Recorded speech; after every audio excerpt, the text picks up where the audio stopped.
അപ്പോൾ ഇന്ന് ഞാൻ ബീട്രൂട്ടും സവാളയും കൂടെ വെച്ച് വളരെ ടേസ്റ്റി ആയിട്ടുള്ളൊരു തോരനാണ് ഉണ്ടാക്കുന്നത്. അപ്പോൾ നമുക്ക് ഉണ്ടാക്കാം. അത് അരിഞ്ഞെടുത്തിട്ടുണ്ട്.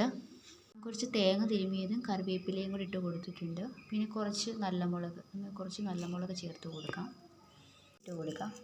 പിന്നെ അതിലേക്ക് ഞാൻ വേറെ മസാലാസൊന്നും ആഡ് ചെയ്യുന്നില്ല. വെളുത്തുള്ളിയും ജീരകവും ഒന്നും ഇടുന്നില്ല. അപ്പോൾ അത് വേറൊരു ടേസ്റ്റായിട്ട് മാറും. അപ്പോൾ ഇതെല്ലാം കൂടെ നമുക്ക് ഇനിയൊന്ന് മിക്സ് ചെയ്തിട്ട് കടുക് വറുത്തിടാം. ഇതിലേക്ക് കുറച്ച് എണ്ണ ഒഴിച്ച് കൊടുക്കാം.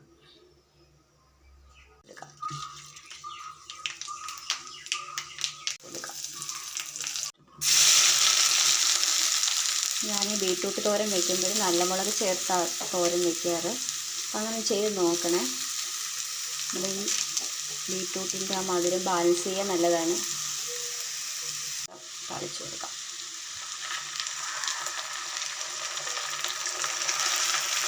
ഇങ്ങനെ അടച്ചു വെച്ച് വേവിക്കാം. തോരൻ ഈ രീതിയിലൊന്ന് വെച്ച് നോക്കണം കേട്ടോ, അടിപൊളിയാണ്. അപ്പോൾ ഇന്നത്തെ എൻ്റെ വീഡിയോ ഇഷ്ടമായെങ്കിൽ ഒന്ന് ലൈക്ക് ചെയ്യണേ, സബ്സ്ക്രൈബ് ചെയ്യണേ.